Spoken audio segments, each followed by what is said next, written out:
really starting to regret shooting this film.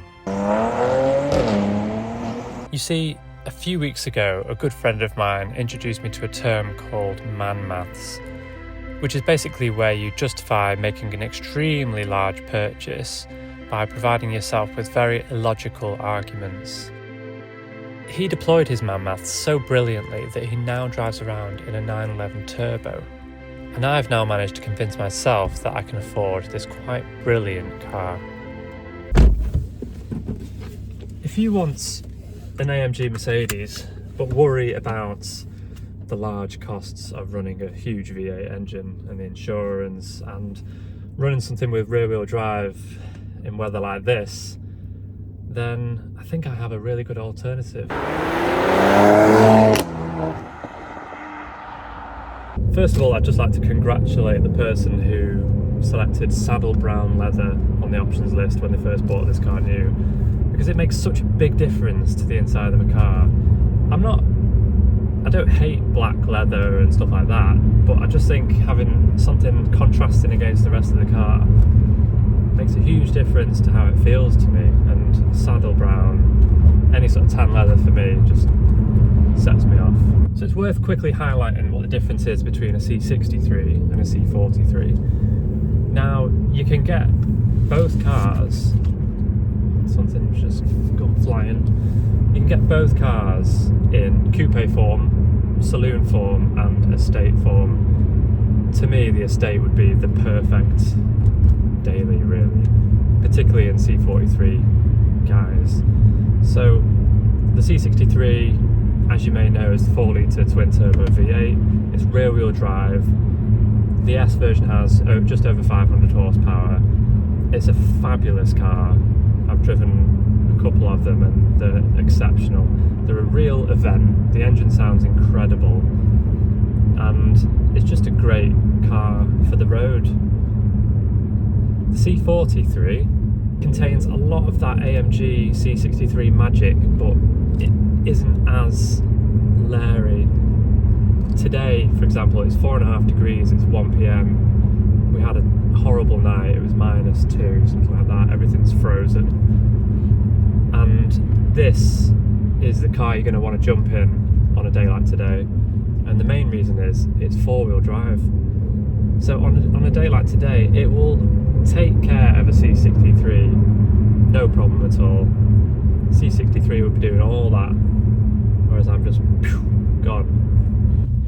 Under the bonnet we have the 3-litre biturbo V6, and yeah, I know the V8 does sound incredible, particularly from the outside under full load, but the V6 sounds controversial, just as good for me. Listen to this.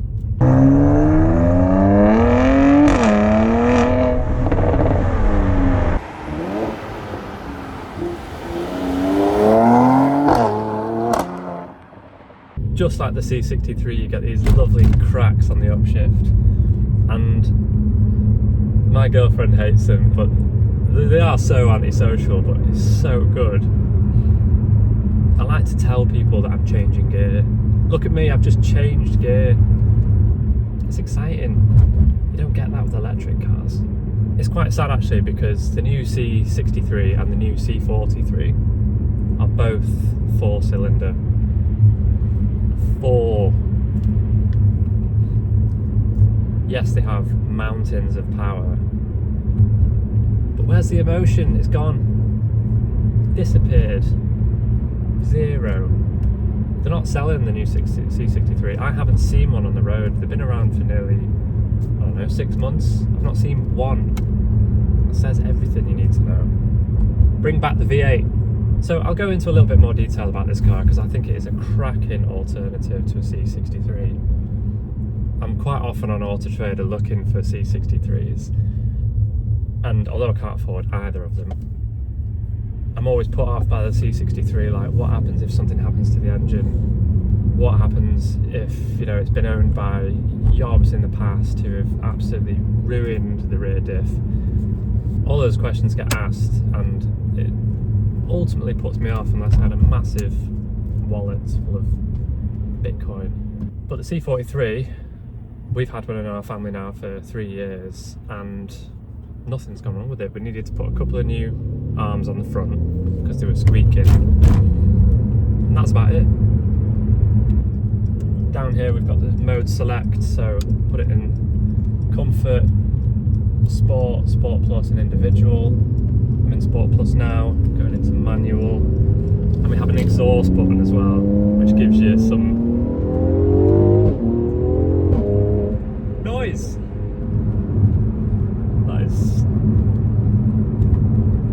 That is all you need from a sports car.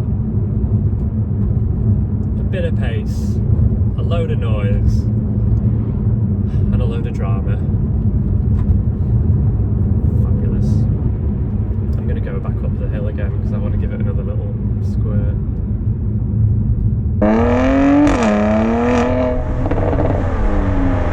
So I go back to my question of whether this is a watered down C63 or a spruced up C-Class coupe. And I think the answer is quite firmly a C63 light. What do you want from an AMG? You want noise, you want performance, you want style, you want looks, you want some aggression. I get all that in this car, all of it. In many ways I prefer it to a C63 because it's more usable. Try putting your foot down in a C63 on a slightly damp road and you need to be rather awake.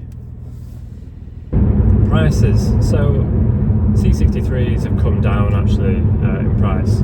So a few years ago the gap was much bigger, it was around 10 grand difference. Now, depends on the spec and everything, but you can, for an extra 5 grand, you can probably stretch to a C63, but this is for sale for $23,990.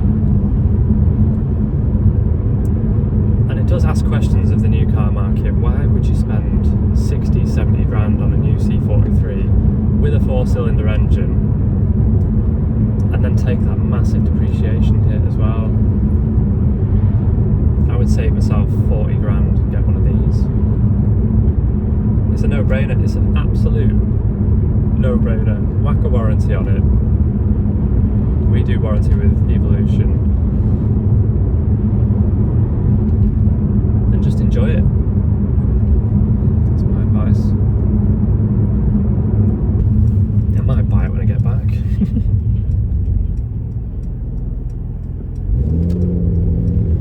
Plus, as a little added bonus, you can actually get these remapped quite easily. £400, £500. And it'll take the power up to 450 horsepower and a shed load of torque. Imagine that with 4-wheel drive.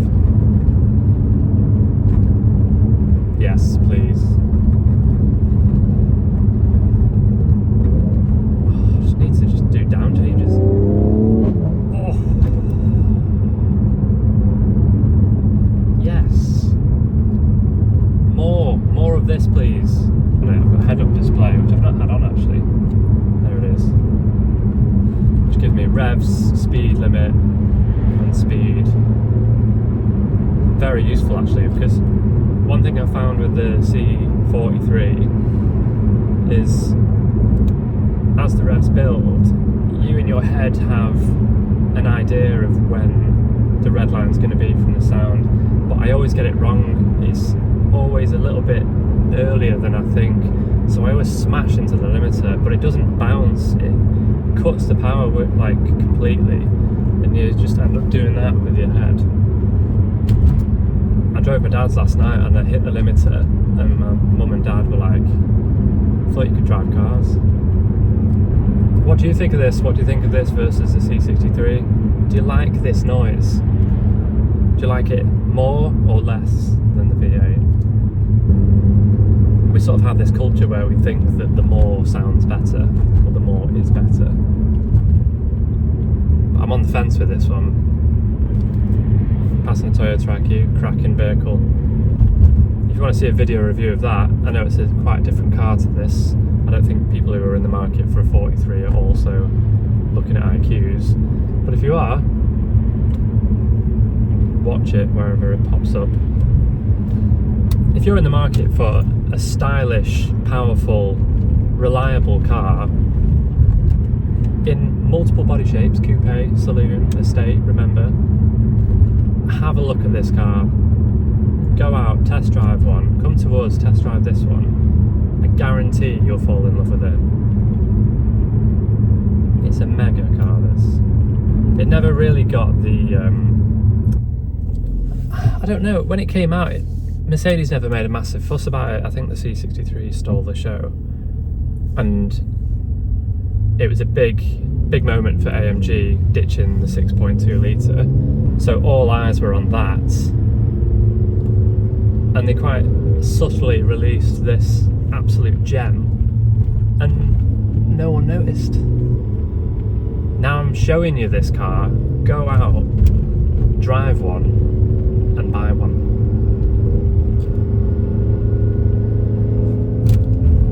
Just make noise.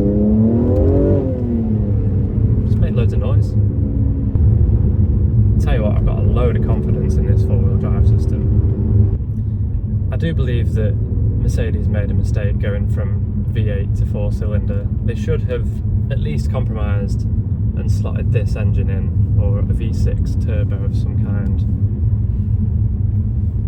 I think they could have been forgiven for it. Just keep going back to the noise of it. It's hysterical. Oh, just fast enough for me, that. It's not ludicrously fast, but it will take care of most things on the road, give you a thrill, and it won't chuck you off the road. It's the car for me, this, in estate form. The only problem I'm going to have is finding an estate version in this condition with these seats and this level of kit, if and when that car crops up. I'll be getting some finance.